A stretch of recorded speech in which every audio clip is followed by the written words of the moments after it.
Assalamualaikum warahmatullahi wabarakatuh. Perkenalkan, nama saya Nadia Hidayah, mahasiswa Akademi Kebidanan Borneo Medistra Balikpapan, tingkat 3 semester 5. Pada kesempatan kali ini, di sini saya akan mempraktikkan yaitu pemeriksaan fisik pada bayi baru lahir. Selamat menyaksikan. Pertama, ada bak instrumen berisi handscoon steril 1 pasang. Lalu di sini ada kapas steril dan kapas bersih. Lalu ada jam tangan, termometer, metelin, pen light, perlengkapan bayi, baju, popok, topi, sarung tangan dan sarung kaki, nirbeken, alat tulis, dan ada timbangan bayi, lalu selimut pada bayi. Terakhir ada stetoskop. Selanjutnya kita menjaga ruangan untuk tetap hangat, lalu kita mendekatkan alat ke pasien atau ke bayi, lalu kita menutup sampiran untuk menjaga privasi. Selanjutnya kita menggunakan alat pelindung diri. Setelah kita mencuci tangan, kita menggunakan handscoon. Selanjutnya kita memeriksa Apgar pada bayi, yaitu yang pertama appearance, yaitu warna kulit. Kita lihat apakah warna kulit bayi ini berwarna merah atau kebiruan. Ternyata warna bayi ini adalah merah. Terus ada puls atau nadi. Kita bisa periksa menggunakan stetoskop. Sebelum kita menaruhnya ini ke dada bayi, kita usapkan dulu pada telapak tangan kita agar hangat.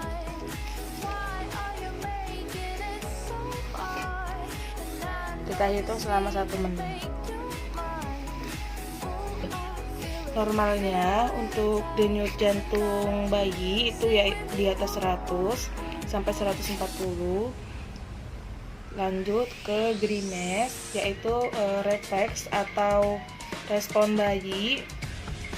Apakah pada saat dia melahirkan, saat dia lahir, dia menangis kuat atau menangisnya lemah atau sama sekali tidak menangis. Lalu selanjutnya ada activity atau tonus otot. Apakah tonus ototnya aktif atau sedikit gerak? Tapi ini agak sedikit gerak. Lanjut ke respiration atau pernapasan. Kita bisa mengecek di dadanya, yaitu jika teratur normalnya 30 sampai 60 kali. Selanjutnya kita memeriksakan termometer ini pada aksila bayi. Kita tunggu sampai termometernya bunyi. Selanjutnya kita sambil menghitung jumlah pernapasan selama 1 menit. Lalu setelah kita menghitung pernapasan selama 1 menit dari dadanya, kita lanjut untuk menghitung denyut jantungnya, yaitu menggunakan stetoskop. Sama seperti tadi, jika menempelkan stetoskop ke dada bayi, sebaiknya kita mengusapkannya pada kulit kita agar tetap hangat.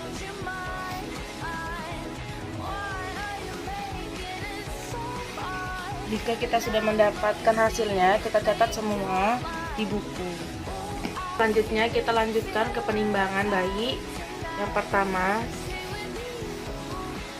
pertama, pastikan pada timbangan jarumnya ada di skala 0. Lalu kita letakkan bayi menggunakan kain bedong karena untuk menghindari perpindahan suhu.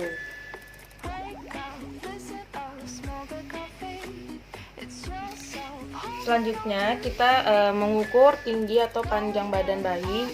Terbuka sedikit, lalu kita arahkan miring sedikit, lalu kita mengambilnya dari ubun-ubun.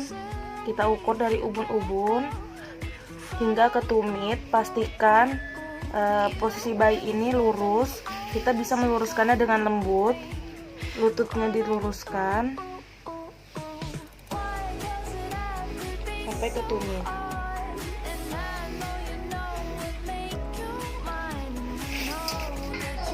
Pemeriksaan selanjutnya kita memeriksa ubun-ubun bayi. yaitu apakah ada Selanjutnya kita melakukan pemeriksaan pada kepala bayi. Yang pertama kita memeriksa ubun-ubun, apakah ada penumpukan pada tulang ubun-ubun. Lalu kita cek molasenya atau tulang kepala yang di atas ini. Lalu apakah kita cek di sini apakah ada benjolan atau daerah yang mencekung ke dalam atau arahnya masuk ke dalam. Selanjutnya kita periksa apakah ada trauma kelahiran seperti caput ataupun cepal. Lalu kita periksa adanya kelainan kongenital seperti anencefali atau pembesaran kepala akibat trauma. Lalu kita mengukur lingkar kepala menggunakan Medline. Selanjutnya kita melakukan pengukuran lingkar kepala, yaitu kita mengukur dari pertengahan frontalis ke arah tulang dekat telinga, lalu ke tulang belakang atau occipitalis. Kita putar kembali hingga menuju ke frontalis. Hasilnya 33.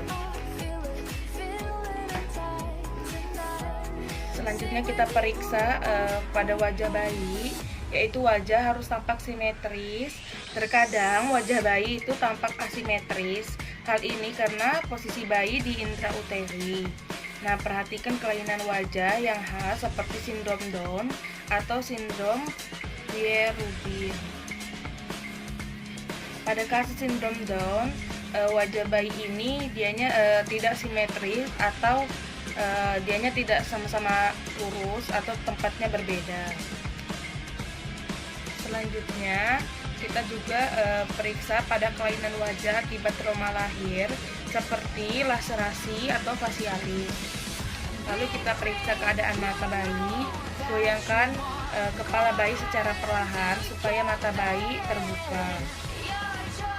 Lalu kita periksa jumlah atau posisi letak matanya 2 dan tempatnya juga simetris atau sejajar.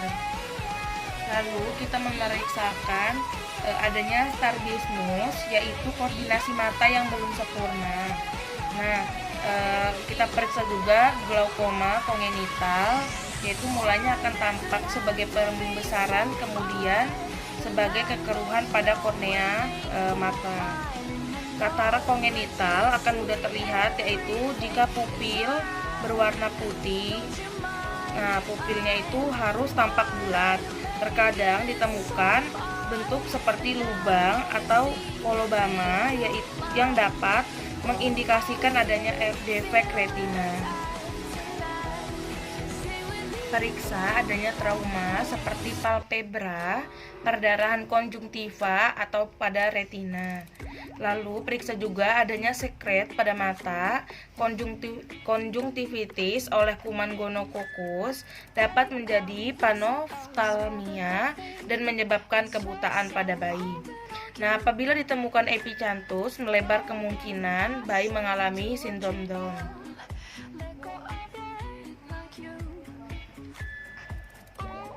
Lalu lanjut ke pemeriksaan telinga. Pastikan jumlah telinga, yaitu jumlahnya 2, bentuk dan posisinya normal. Pada bayi cukup bulan, tulang rawan itu sudah matang. Nah, daun telinga harus terbentuk sempurna dengan lengkungan yang jelas di bagian atas. Lalu perhatikan letak daun telinga yang letaknya rendah, tidak di atas atau sejajar pada mata. Itu bisa jadi ciri-ciri bayi mengalami sindrom. Perhatikan adanya kulit tambahan atau aurikel. Hal ini dapat berhubungan dengan abnormalitas ginjal. Periksa dan pastikan jumlah, bentuk, dan posisinya. Selanjutnya kita periksa pada bagian hidung. Perhatikan cara pernapasan bayi, yaitu apakah pernapasannya ini normal atau lancar. Bayi harus bernapas dengan hidung. Selanjutnya kita periksa apakah ada sekret yang mukopurulen atau yang ada cairan bekas air ketuban. Lalu periksa adanya pernapasan cuping pada hidung, yaitu apakah pernapasannya ini nih ada yang menghalangi. Lanjut ke mulut. Perhatikan mulut bayi, bibir harus berbentuk dan simetris. Ketidaksimetrisan bibir menunjukkan adanya palsi wajah. Mulut yang kecil menunjukkan mikronatia. Periksa adanya bibir sumbing, adanya gigi atau granula atau kista yang berasal dari dasar mulut. Lanjut pada pemeriksaan mulut bayi, yaitu kita perhatikan apakah mulut bayi ini simetris, bibirnya udah terbentuk. Kita periksa juga apakah bibirnya sumbing. Kita periksa keutuhan langit-langit, terutama pada persambungan langit-langit ke hidung. Bisa jadi jika tidak ada rongganya itu dinamakan bibir sumbing. Kita periksa juga apakah lidahnya itu aktif bergerak dan apakah terdapat refleks menghisap pada bayi atau sucking refleks. Dan rooting refleks dinilai saat kita menekan pipi bayi, maka bayi akan mengarahkan kepalanya ke arah jari kita. Lanjut ke pemeriksaan leher. Biasa leher bayi itu pendek, jadi kita harus periksa apakah dia simetris atau tidak. Lalu kita periksa apakah ada trauma leher seperti flexus brachialis. Kita lakukan perabaan pada pembesaran kelenjar tiroid dan vena jugularis. Lanjut ke pemeriksaan dada. Kita periksa dada, apakah gerakan dada saat bernapas itu baik atau teratur. Apabila tidak simetris atau tidak teratur, maka bayi mengalami pneumotoraks atau penyumbatan pada paru-paru. Lalu kita mengukur lingkar dada menggunakan Medline, yaitu kita mengukur dada dari arah puting, lalu kita lingkarkan ke belakang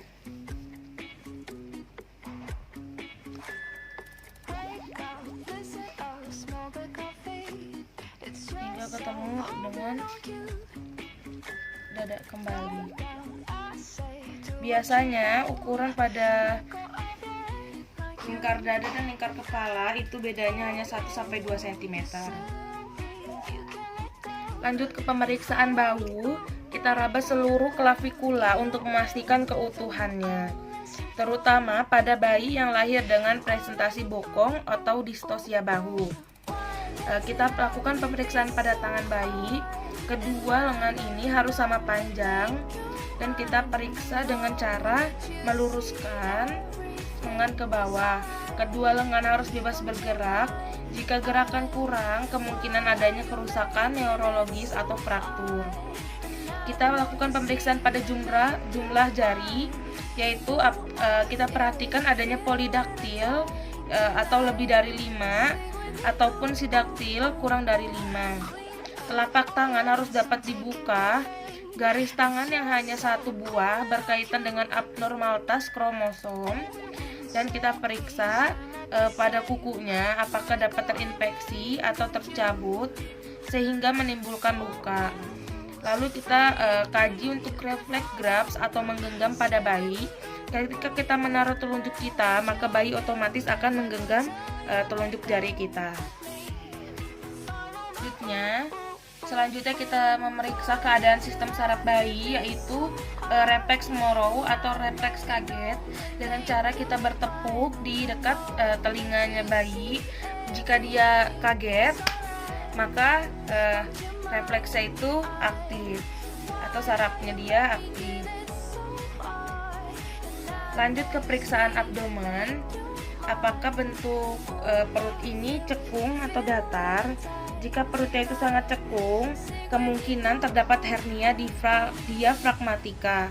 Nah, kita lihat pada perut bayi apakah normal dan rasakan perut pada saat menangis keras atau lembek.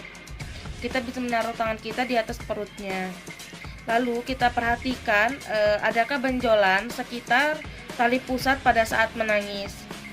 Kita periksa keadaan tali pusat. Lalu kita tutup menggunakan kapas steril.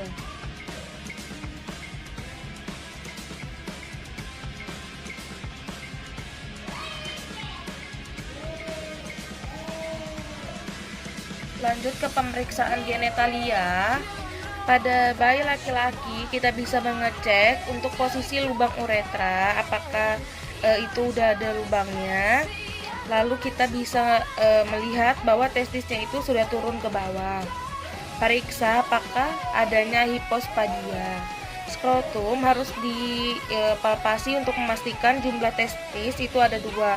Jadi kita bisa merabanya tetapi tidak ditekan. Untuk pada bayi perempuan cukup kita lihat apakah labia mayora udah menutupi labia minora, dan lubang uretra itu terpisah dengan lubang vagina atau kita melihatnya ada 2 lubang. Terkadang tampak adanya sekret atau cairan.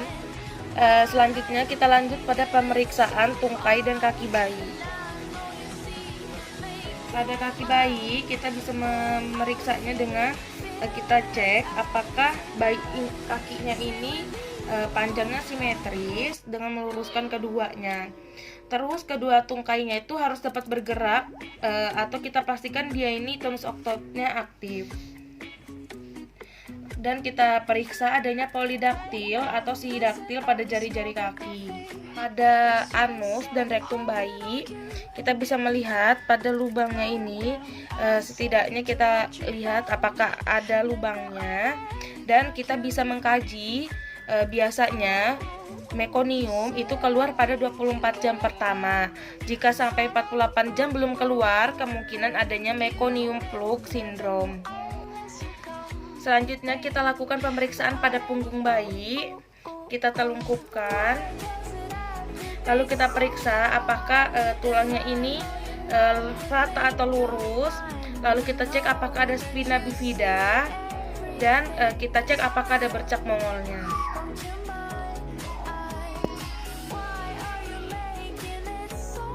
Selanjutnya kita periksa keadaan kulit bayi, apakah ada ruam dan bercak atau tanda lahir. Kita periksa juga apakah ada pembengkakan pada kulit-kulitnya. Dan kita perhatikan vernik caseosa itu apakah masih lengkap, itu lemak-lemak putih pada kulit bayi. Dan perhatikan adanya lanugo jika jumlah yang banyak terdapat pada bayi kurang bulan. Pastikan bayi selalu dalam keadaan kering dan bersih. Kita sebelum kita akan membersihkannya dengan mengelap-elap dengan ngedep menggunakan lampin atau kain bedong. Menanyakan pola eliminasi pada ibunya, apakah bayinya ini sudah ada buang air besar. Selanjutnya kita merapikan pasien, yaitu dengan cara mengganti kain bedong dengan kain yang baru. Lalu kita memakaikan popok.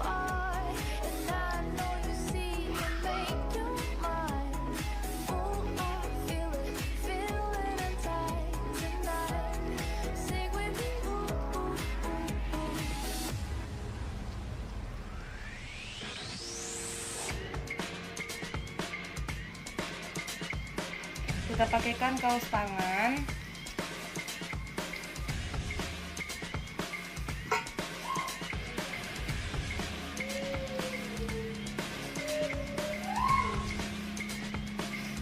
Kita pakaikan kaos kaki.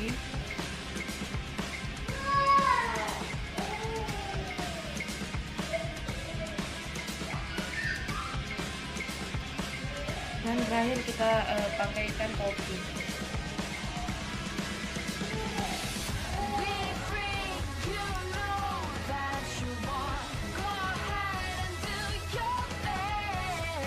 Selanjutnya kita lakukan pembedahan.